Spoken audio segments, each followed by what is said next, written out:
मंदिर और मस्जिद के झगड़ों से ऊपर उठना चाहिए। वो सोचेंगे और सोचना चाहिए कि इस देश को मंदिरों, मजारों, मीनारों की जरूरत नहीं है। हमको सोचना चाहिए इस देश को अच्छे अस्पतालों की जरूरत है, इस देश को अच्छे स्कूलों की जरूरत है, इस देश को अच्छे मेडिकल कॉलेजेस की जरूरत है, अच्छे डॉक्टर, पैरामेडिक स्टाफ की जरूरत है। हम इतने असहाय कभी नहीं थे। एक देश के तौर पर, इंसान के तौर पर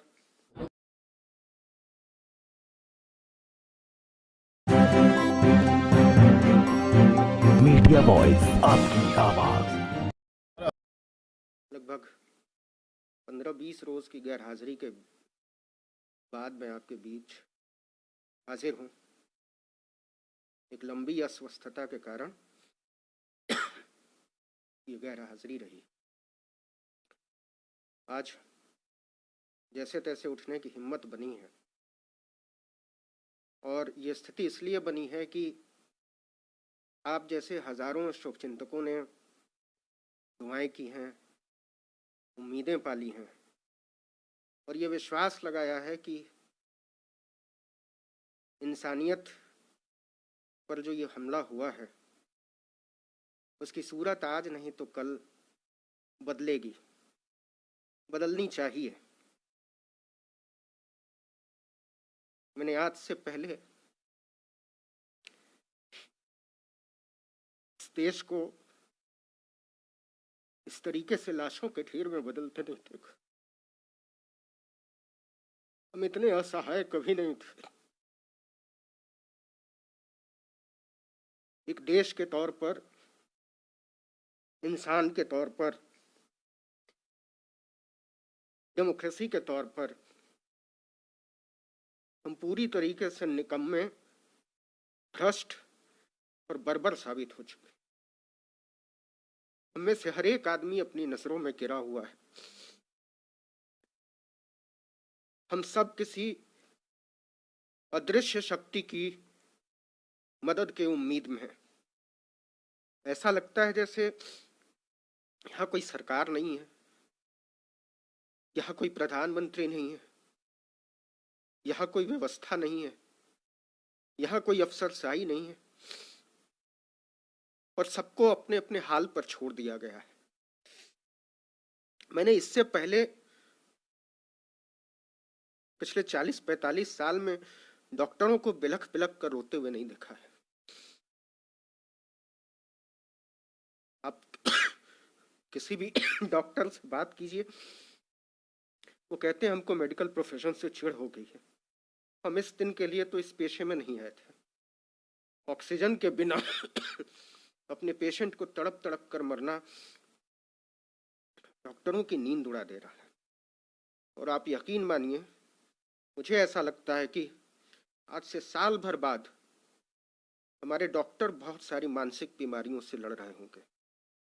जो मौतें वो देख रहे हैं और जितने असहाय वो महसूस कर रहे हैं, इसके बाद जिस ट्रॉमा में वो जाएंगे उसका अंदाजा हमको और आपको नहीं है।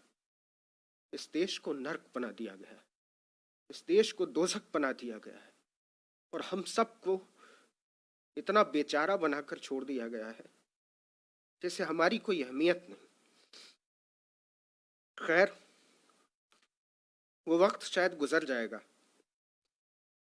और जब ये गुजरा हुआ वक्त हमारे सामने आएगा तो मुझे नहीं मालूम मैं रहूंगा नहीं रहूंगा, मुझे नहीं मालूम डॉक्टर मनीष रहेंगे नहीं रहेंगे, डॉक्टर सोनू रहेंगे नहीं रहेंगे, लेकिन जो लोग भी रहेंगे वो सोचेंगे कि इस दुनिया को और बेहतर होना चाहिए।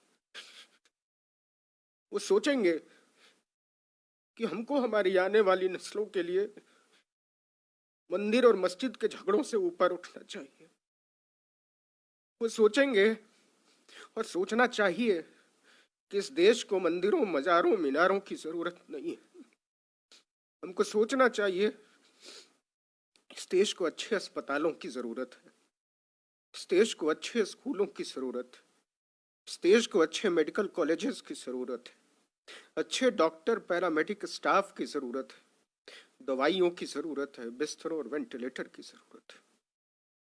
ऐसा क्यों नहीं हो सकता कि इस देश के हर मंदिर की दौलत को अस्पतालों के हवाले कर दिया जाए? ऐसा क्यों नहीं हो सकता कि इस देश की हर मस्जिद को अस्पताल में तब्दील कर दिया जाए? ऐसा क्यों नहीं हो सकता कि इस देश में कोई मंदिर तब तक नहीं उठेगा जब तक कि उसके साथ 100 बिस्तर का अस्पताल नहीं बनाया जाएगा, उसके साथ कोई स्कूल अटैच नहीं होगा? हमको सोचना पड़ेगा। खैर, टॉम खेर और अशोक पंडित जैसे लंपट इस देश के लिए नासूर है। ऐसे लंपटों से बचिए और आइंदे से आपके पास कोई मंदिर के नाम पर वोट मांगने आए, कोई राजा रामचंद्र के नाम पर वोट मांगे, वो अस्पताल की बात न करे, वो स्कूल की बात न करे, उससे तमाचा मारिएगा, उससे सवाल पूछिएगा। और ये रामदेव जैसे लोग, गीदड़, जो इस देश के लोगों से हजारों करोड़ रुपए की ठगी करके कोरोनिल के नाम पर, वर्ल्ड हेल्थ ऑर्गेनाइजेशन के नाम पर झूठ बोलकर, मक्कारी करके, बेईमानी करके मिनिस्टर्स उसकी दवा बेचते हैं, वो जाकर अपने पतंजलि योगपीठ के गुफा में छुपे हुए। कहाँ है श्री श्री रविशंकर जैसे ठग, जिन्होंने सुप्रीम कोर्ट के कहने के बाद भी, यमुना का पूरा पैन बर्बाद करने के बाद भी हर्जाना नहीं भरा? ऐसे साधु के वेश में घुसे हुए देश को खोखला करने वाले लोगों को पहचानिए। ऐसे लोग जो आपसे वोट मांगते हैं मंदिर के नाम पर, मस्जिद के नाम पर, हिंदू मुसलमान के नाम पर, उनकी गर्दनें समझिए, उनकी जुबान को पकड़िए। आपको मुसलमान से खतरा नहीं है, आपको बीमारी से खतरा है, आपको पाकिस्तान से खतरा नहीं है, आपको घटिया पढ़ाई से, घटिया दवाई से खतरा है, आपको ऑक्सीजन की कमी से खतरा है, आपको वेंटिलेटर की कमी से खतरा है, आपको अस्पताल के बिस्तर की कमी से खतरा है। तो अगली बार आपके बीच कोई वोट मांगने आए तो उसकी आंख में आंख डालकर सवाल पूछिएगा, और पूछिएगा कि आप इस देश को स्वर्ग बनाने का सपना दिखाकर नरक बना देते हैं, और हमको आप कुत्तों से भी बदतर जिंदगी देते हैं। हम आपकी खैरात के वादों को मानने से इनकार करते हैं। जब तक आप ये सवाल पूछना शुरू नहीं करेंगे, ये सूरत बदलनी शुरू नहीं होगी।